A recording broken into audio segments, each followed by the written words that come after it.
jag fick en video av Otto som heter The Animated History of Sweden. Vilket var en video som visade sig vara problematisk. Så här heter den. Vänta, vi flyttar. Och så går vi ner. Animated History of Sweden. Den är gjord av SMN. Nu vet ni det. Jag tänkte att vi skulle börja med att kolla på den här. Otto vill ha min reaction. Så jag tänkte göra honom en favor att vi faktiskt ger honom det. Hoppas ni är taggade så som jag är. Jag har sett lite av den här. 7 minuter har jag sett. Den går ganska off the rails kan vi säga. Rätt snabbt. Men Otto vill nog bara göra det. Ja, jag tror det är det som är Ottos mål i livet. Det är att göra Stefan arg. Han är snäll när vi träffas. Men i övrigt så skickar han mig bara rage content DMs. Så nu ska vi se på vad det här är. Undrar ni någonting så fråga gärna under tiden. Det är inga problem. Ni kommer märka, jag kommer inte pausa lika mycket som Kringlan, men jag kommer göra lite. This episode is supported by CuriosityStream. Head to curiositystream.com/Sweeney and also get access to my streaming service. Bla bla, okay. Food to sustain a population, technology to ingredients are needed to make. No biggie. 3 magic ingredients are needed to make an empire. Food to sustain a population, technology to access the resources you have, and the means of acquiring the resources you don't. Okay, there's more to it than that, but we're trying to be thematic here. In the age of the nation-state, empire can be seen as pretty antiquated. But for most of human history, empire was the rule, not the exception. You have to figure out a way to get the resources and food you need because sometimes pickled herring just won't cut it. Ugh. Ice receded from this part of the world at the end of the last glacial period. Successive waves of fishing hunter-gatherers, farmers, and eventually migrating steppe herders called these lands home, the latter of which brought the Indo-European language family and bronze to Scandinavia. These would soon develop... Vi är innan vikingatiden just nu. Vi är brons... Hej, skogsanarkisten. Vi är lite innan där. Jag vill dock att vi noterar några saker här. Det finns några punkter här som han tar upp. Jag vill att ni lyssnar på vad han säger. Glacial period. Successive waves of fishing hunter-gatherers, farmers, and eventually migrating steppe herders called these lands home, the latter of which brought the Indo-European language family and bronze to Scandinavia. These would soon develop into the Proto-Germanic people.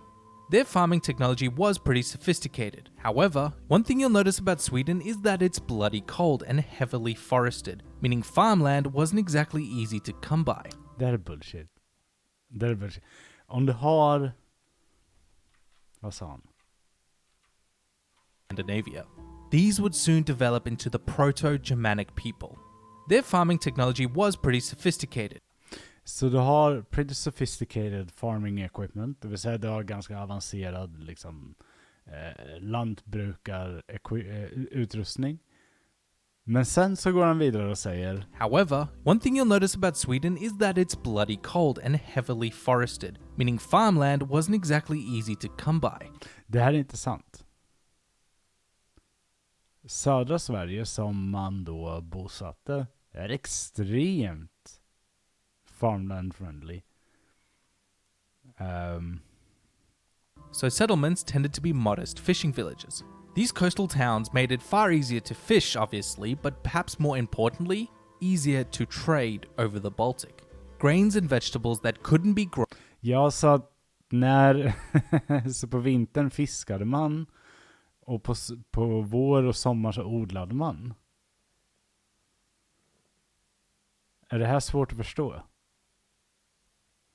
Men Alltså kolla så här, vi kan debattera det där i åratal, tänker jag. För att du vet, det är lite beroende på vad vi har för fynd och sådana grejer. Men det jag menar är, du kan inte säga att en civilisation eller en grupp av människor har avancerade prylar att odla med. För att sen bara säga, nej det är för kallt för att odla där.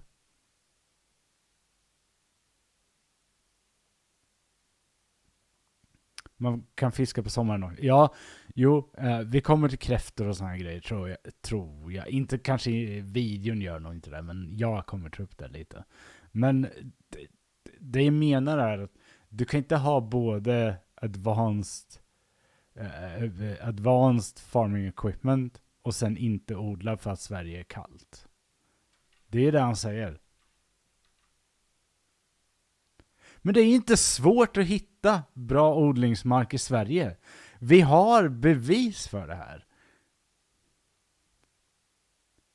Hela Östgöta, Västgötaslätten, hela Medelsverige. Vad är det som är... Hade vi inte kunnat hålla en befolkning igång årligen så hade vi varit nomader. Vi hade ju inte bott här då. Det finns ord, men med en massa jävla... Va? Men okej, nu får du nog argumentera för din...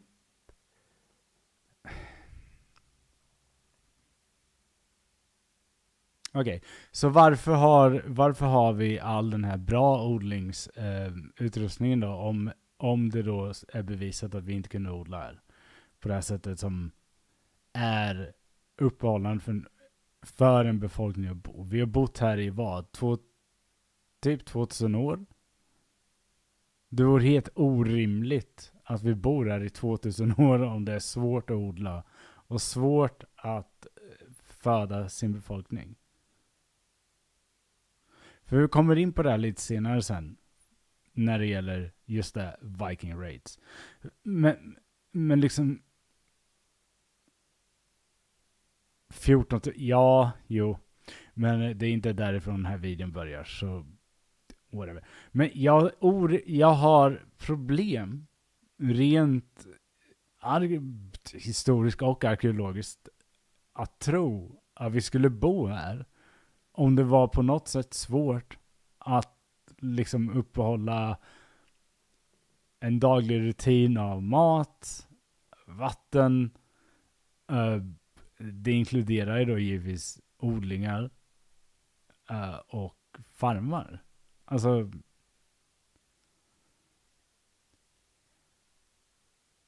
så kallt är det inte i Sverige och framförallt inte under den här tiden.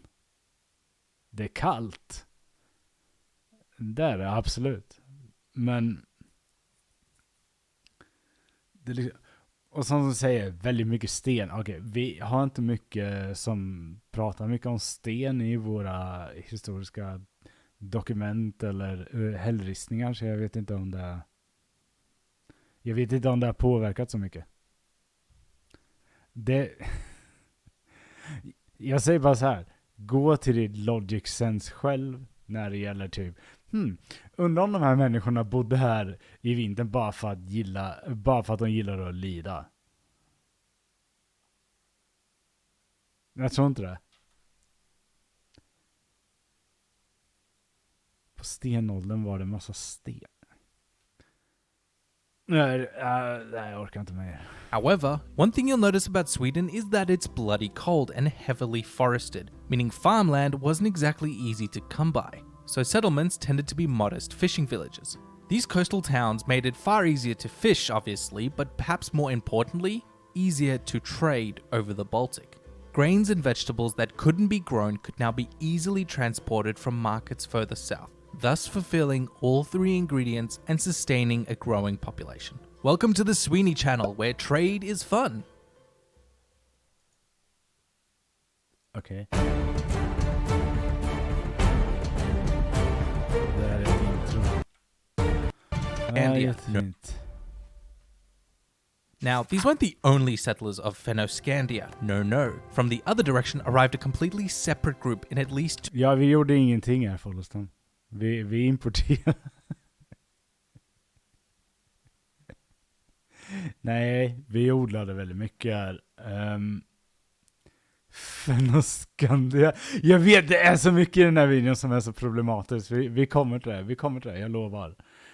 Nu kommer han dra upp samerna, vilket är i stort sett korrekt. Så jag kommer inte säga så mycket där.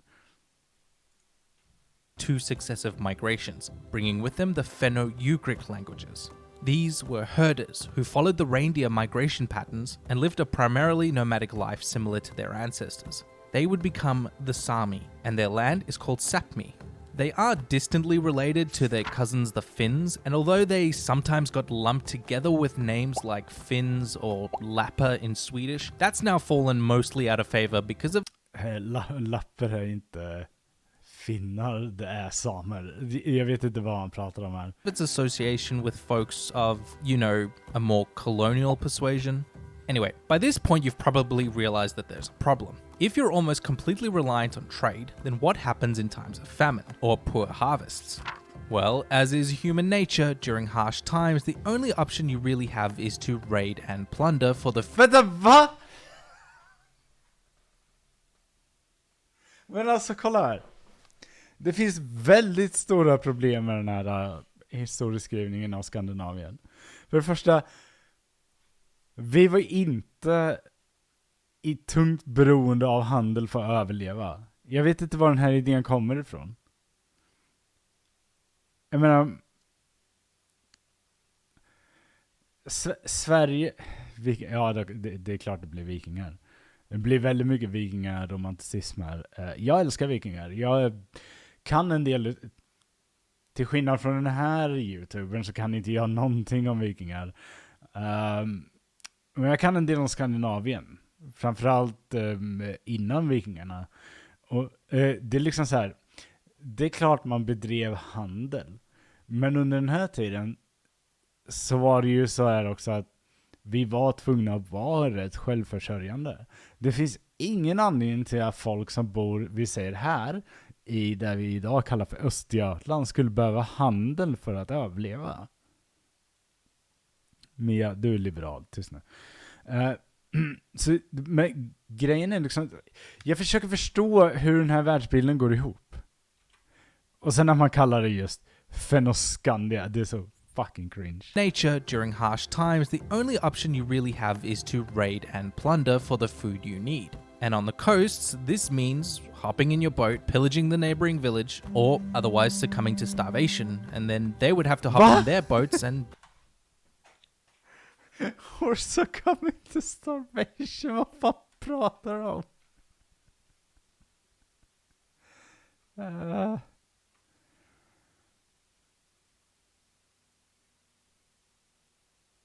Nej, det är lugnt med. Men det heter väl Fennoskandia. Alltså, man brukar inte prata på det här sättet när man pratar arkeologi och paleontologi. Alltså det är klart man kan säga det. Det är säkert ingen felaktig term. Men liksom det är ingenting som är av vikt på det här sättet. Antropologin kanske använder Fennoskandia, det kan jag ge dem. Men jag är inte antropolog så jag vet inte. do the same thing. And pretty soon, a culture of raiding became very important to survival. Magnify this out on a larger scale and it should start to sound familiar. That's because it's exactly what characterized the Viking Age centuries later. Here we And go. yes, hunting and fishing played a role here too, but the technology that allows you to actively both fish, trade, and raid is the boat. Shipbuilding was immensely important to these folks, almost deity-like, and it represents an overwhelming majority of the stone carvings we have from this era. Men kolla här, det där är inte vikingatids skrifter. Det där är tidigare inskriptioner. Där har typ i Himmelstalund i Norrköping. Det där är inte vikingatid. Nog var båten viktig, men du kan inte säga att det här är vikingatid. Det här är mycket tidigare än det.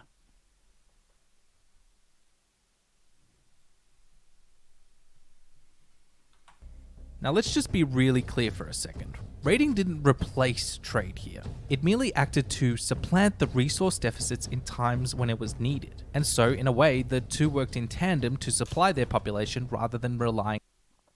Hade vi pålhus ute i va? Jaha, som i där. Nej.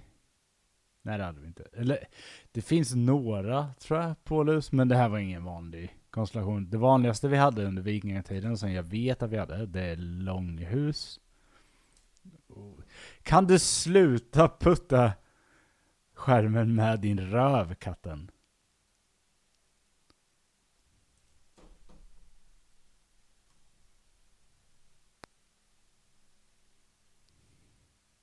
Tack. Kommer. Nej, det får inte vara där längre.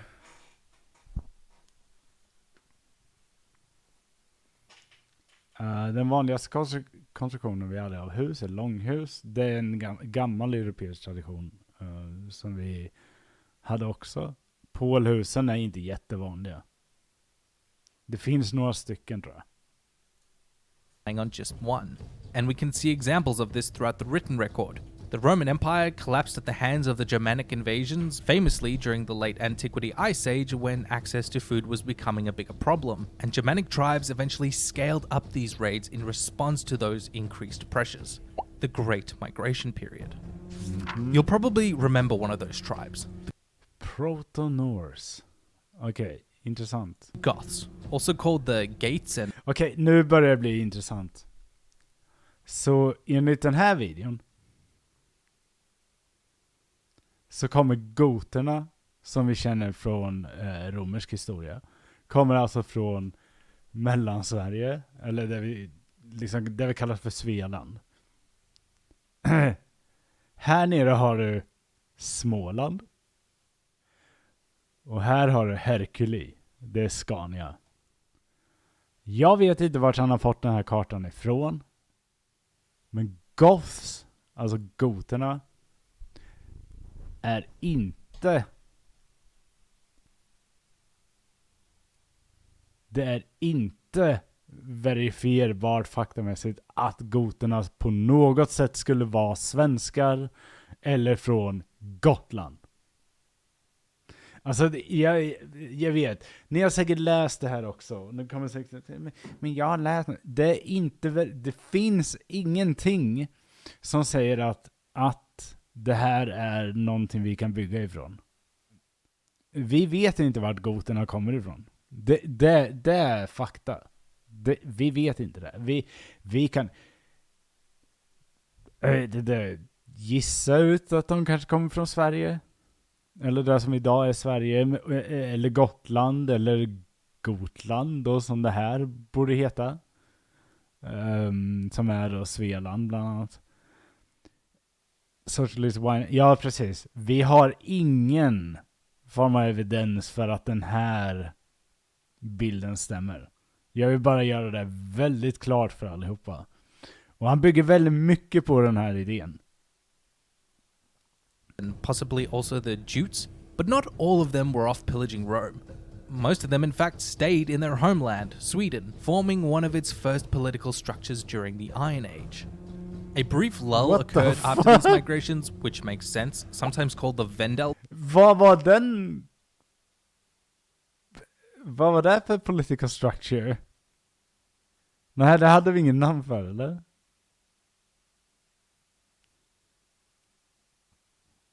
What? Vendel period.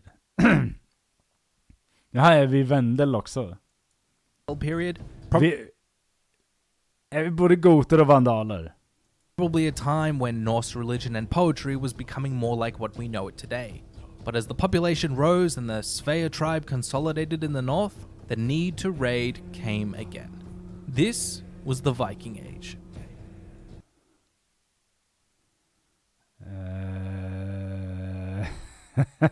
Okay. Now I know it may seem as though the Viking Age sort of came out of nowhere, but that's not really the case at all. The preceding centuries had seen these Old Norse people creating immense trade routes through the Baltic, even all the way down to the lands of Byzantium. The Viking raiders were merely following these already established routes, expanding them and taking advantage of undefended villages wherever they could. The Swedish Vikings became known to the Slavs as the Rus, meaning rowing men, and they came to absolutely dominate the peoples they encountered, raiding, trading, plundering, settling, building, you name it. Byzantine Emperor... Vi vet att ruserna kommer från skandinaver.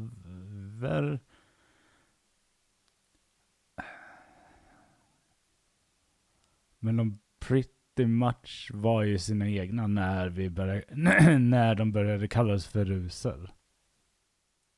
Even hired them as bodyguards called Varangians, which means something like sworn mercenary, and shows the great diversity of Viking professions. And these... Men vad detta nu? Det här är kanalen Sweden. 548 000 subscribers. Animated History of Sweden. Jag är lite osäker på ruserna, ska jag medge. Men ruserna har jag för mig är koloniserande då. Vikingastammar av obekräftat ursprung, ska vi säga. Som etablerar sig i typ baltstaterna och sådana grejer. Det är ruserna.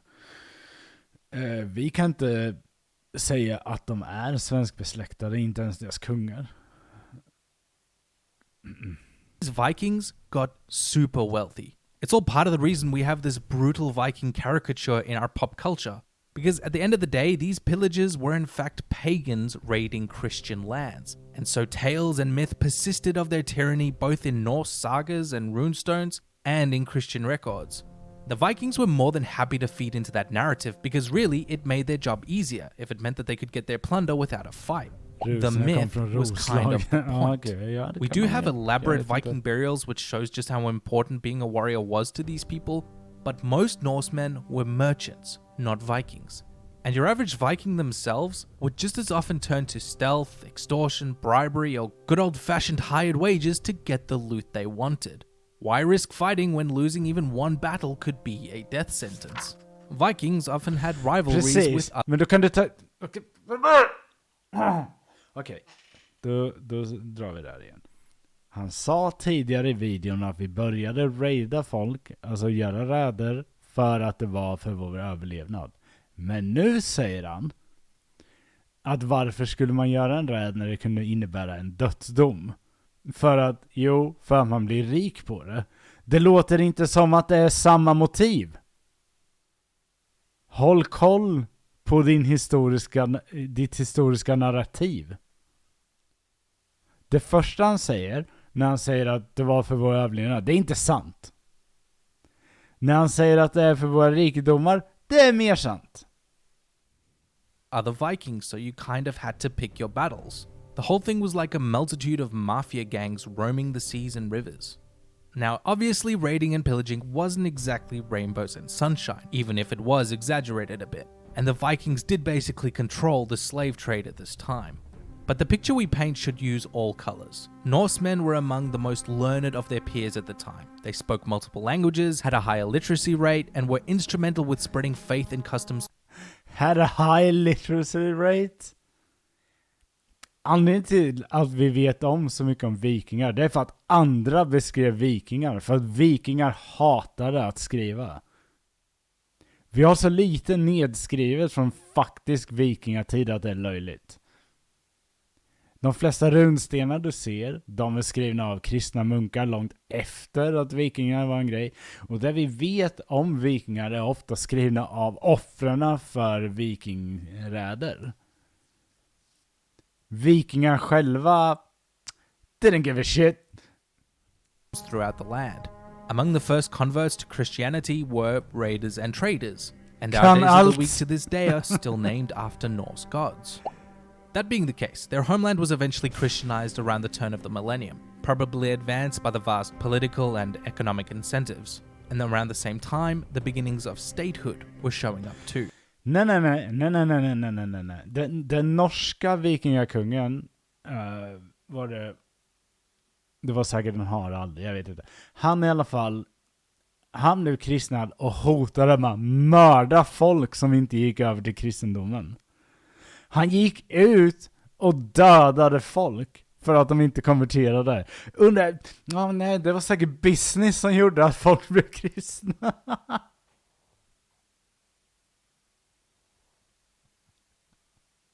Eller folk som vill ge så i Fabian. Ja, exakt socialist wine.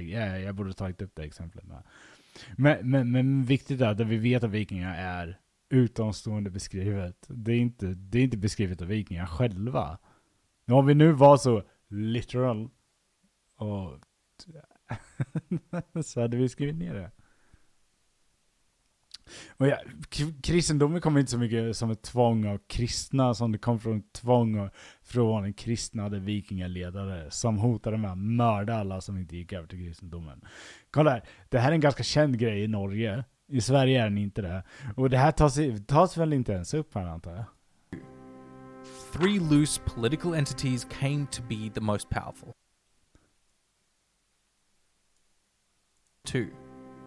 3 loose political... Östrogoths och Westrogoths.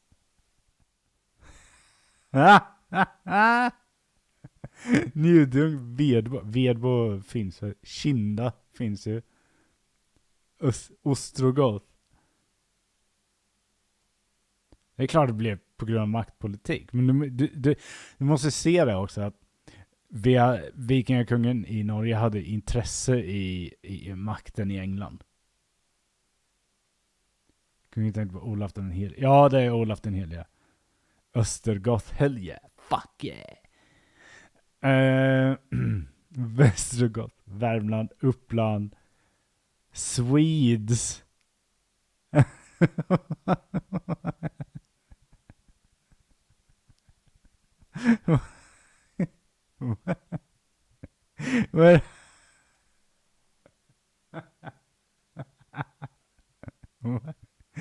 Det här var svenskarna.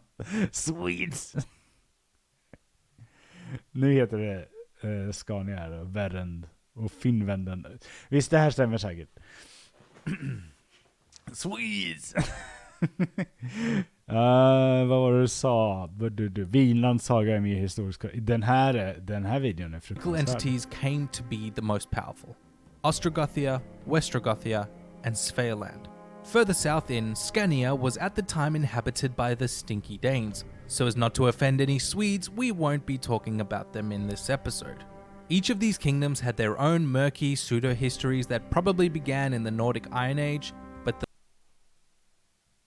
Svea, or Swedes in English, surprise surprise, is what would eventually dominate politically, with its core around the strategic... Igen, han visade runstenar. Jag vill säga det att de flesta runstenar vi har är uppställda 1100- och 1200-tal. Inte innan. Lake Mälaren. Olaf Skirtkönig is believed to be the first king of a united Sweden. As a Christian himself, he, along with Denmark, made war on Norway, because these two kingdoms can't agree on much. Olaf Skirtkönig is believed to be the first king of a united Sweden. As a Christian himself, he, along with Denmark, made war on Norway, because these two kingdoms can't agree on much, but where they do is a shared disdain for pesky Norwegians. The Battle of Svolder was the Viking Age's biggest, as well as last, naval battle. Look it up sometime, it's an absolute riot. Trust me, bro. Now, when you're a Christian and can't go Viking around the continent willy-nilly, you have to find other ways to maintain a growth in trade. You gotta do it the civilized way now, and go on a crusade. Okay. This is because taking land as a Christian comes with its own set of rules. You gotta use a flair for justification. And that means taking over lands that the Pope deems to be terra nullius, which is Latin for up for grabs. Det är Erik den So, Helige. Finland, Pope, Sweden. Sa han att det var Erik den Helige? You gotta do it the Viking Age's biggest, as well as last, naval battle. Look it up sometime, it's an absolute riot. Now, when you're a Christian and can't go Viking around the continent willy-nilly, you have to find other ways to maintain a growth in trade. You gotta do it the civilized way now and go on a crusade. Nej, han säger inte Okej. att det är Erik den helige. This is because taking land as a Christian comes with its own set of rules. Jag vill You bara gotta säga så use här. a Det han kommer berätta nu, den del utav det vi kallar för Erikslegenden. Vi kan inte bekräfta att det här har hänt. Men vi vet att Erik den helige påstås ha gjort ett korståg mot Finland. Han berättar det här som det här har hänt. flair for justification, and that means taking over lands that the Pope deems to be terra nullius, which is Latin for up for grabs. So Finland, Pope, Sweden, two birds, meet stone. Birger Jarl, a powerful regent of this period, is also credited for founding the city of Stockholm and beginning the settlement of Sapmi. You see, the Gulf of Bothnia, this Vänta, han hoppade. Hur hoppade han nu? Så han hoppade. Vänta, han tog upp Birger Jarl. Och Birger Jarl.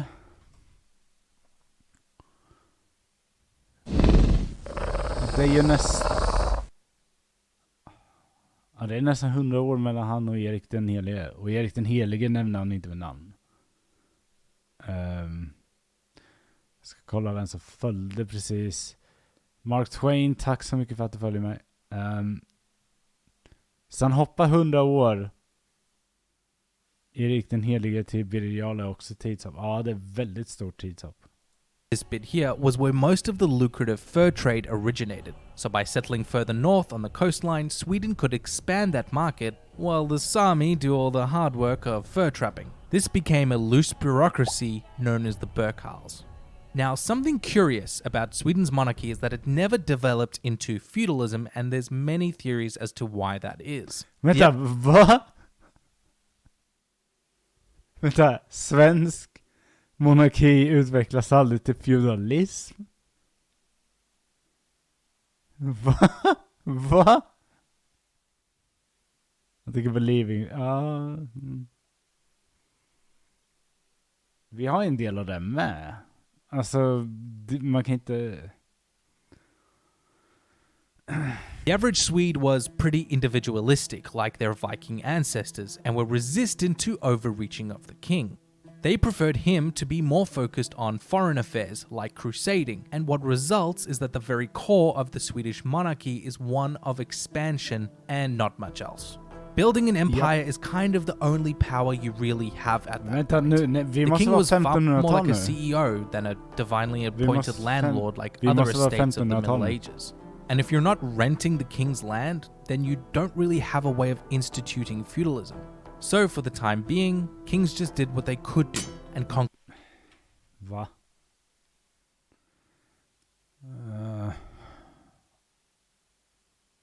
Ja, det är lite svårt att live-debanka. Det här är ju rätt mycket att gå igenom. Whatever. Instituting feudalism. So for the time being, kings just did what they could do and conquered more Finnish territory. Zooming out for a second, and you'll notice that Sweden wasn't the only one expanding into Terra Nullius. The thing about crusading is that it's just as easy for Men sluta kalla det crusades. Det enda korståget vi har så troligt vi kanske har hänt, det är Erik den heliges korståg in i Finland. Vi har inte gjort några andra korståg. rival kingdoms to use the same justification that you're using for conquering more land. It's a free-for-all, unless you're a heathen, of course. Soon, Sweden was losing a lot of its trade strength to the Hanseatic League in particular, an alliance of cities in the Holy Roman Empire. I hope by now you can see that this was a major problem. Sweden's entire unity and monarchy as a state relied on that trade, and it could all come apart if they lost control, and cracks did begin to show. Magnus IV was elected of both Sweden and Norway, and was such a weak and ineffective ruler that he basically lost both of his kingdoms before his death. And the system came under tremendous strain due to catastrophic losses to the Black Death. But with high population losses, this also meant that more Swedes were inheriting land, which may have been why indented servitude and serfdom never really took off. I mean, hey, silver linings, right? This brief lull in growth leads to a period I like to call the Great Danish Pause, which is neither a dog nor a pastry. The Danes were similarly choked by the rise of the Hanseatic League. So, when Swedish nobles ousted their king, Queen Margaret of Denmark executed a sneaky plan. Unite all three kingdoms she controlled into one under a common monarch called the Kalmar Union, so as to better compete with the Hansa. Each kingdom could, theoretically, keep its own laws and customs while, theoretically, benefiting from the union. Win, win, win. But the sneaky Danes actually had bigger ambitions over time, seeking to dominate the union, which made the Swedes break away in a series of rebellions. First under a noble named Engelbrekt, and then under a royal regent named Karl VIII. Hur var det när Birger Jarl utropade inte ett korståg? Alltså skillnaden kan tänkas hårfin. Socialist wine. Skillnaden kan tänkas hårfin, men det är skillnad på att någon går via påven för att utropa ett krig, det vill säga ett korståg, och att sen bara göra saker själv. Så jag skulle inte säga att Birger Jarl utför ett korståg. Det är ingenting vi lär oss. Alltså att det ska vara en grej. Utan du har då att Erik den heliges försöka bli ett typ levande helgon är väl snarare det som utgör hans korståg mer än någonting annat. Och det finns ingen svensk kung vad jag vet efter det här som har försökt åberopa påven på det här sättet. Så jag tycker det är lite fel av när man kallar det korståg.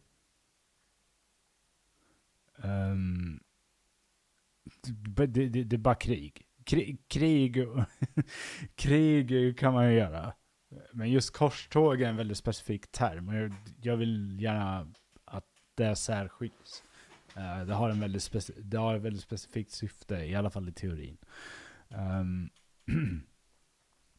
Ja, så Kalmarunionen är vi på, så 1397, ja. Yes, Queen. They returned when Christopher of Bavaria was elected in Kalmar, despite the fact that he liked to wear funny clothes. Christopher died a hot second later, so Sweden went in for a pound and just elected Karl instead. Karl was then ousted by a grumpy archbishop, Christian I of Denmark, taking his place. But they didn't think he was much better and asked Karl to come back for a second stint as king. He was then right back where he started, at war with the original archbishop who had deposed him in the first place. What came next? You guessed it, he was ousted one more time, invited back, and ruled as king a third and final time. As you can see, Swedish politics are a teensy bit temperamental. Karl left Sten Sture the Elder as regent after his death, and he became a Swedish hero when he repelled an invasion of Christian I. Later, Sten Sture the Younger, some relation, was defeated in battle on the frozen Lake Asundun by the forces of Christian II. Där kan jag lägga till slag vid Åsunden där var Gustav Vasa fanbärare för övrigt. Om historieböckerna berättar sanningen. Så Gustav Eriksson var fanbärare vid slaget i Åsunden. Det är därför han blir en del av hela spinnen sen som går uppåt i adelstron. Alltså i trons vilka adelsmän vi stödjer och följer. When a group of the Sture supporters were then publicly executed at the Stockholm bloodbath, a son of one of the murdered nobles, Gustav Vasa, led an uprising that would expel the Danes from Sweden once and for all. And with that, the Great Danish Pause came to an end. With its newfound freedom, Sweden could now finally return to its old plan of becoming the master of the Baltic. But this got off to a rough start during the Northern 7 Years' War. All of its neighbors joined forces against them, and after 7 years, no surprise there, it resulted in status quo antebellum, which is Latin for "we're all tired, let's go home."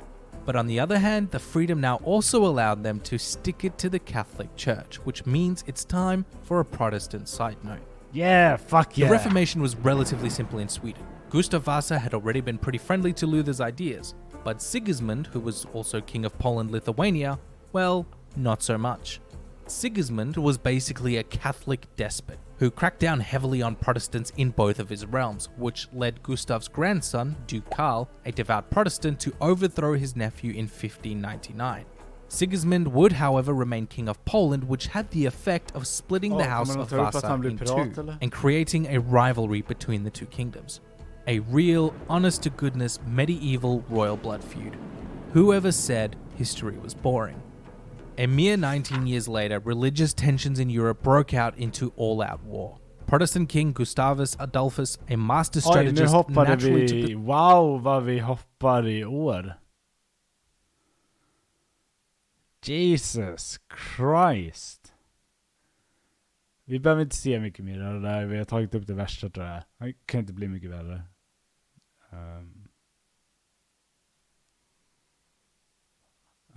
Vi gick från Gustav Vasa till Gustav några hundra år hit. Vi hoppade över helt och hållet till den 14 och Johan den tredje. Allt det där. Utan Erik inget kul. Jag vet inte. Sturmorden är rätt kul. Jag håller med dig med.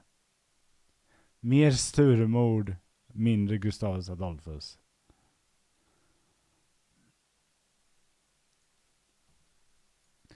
Jag vet inte, det är inte så viktigt för Sveriges historia att vi mer eller mindre hade en kung som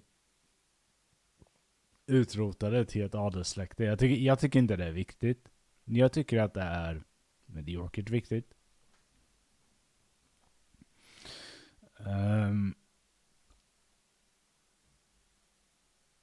Den sträcker sig till nu. Men jag orkar inte gå igenom Karl XII och Karolinerna. Det är så mycket bullshit, känner jag. Har du så mycket fel på vägen dit så orkar jag inte med det.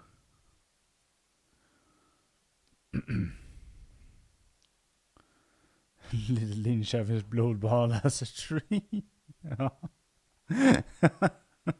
Ja, men lite så är det.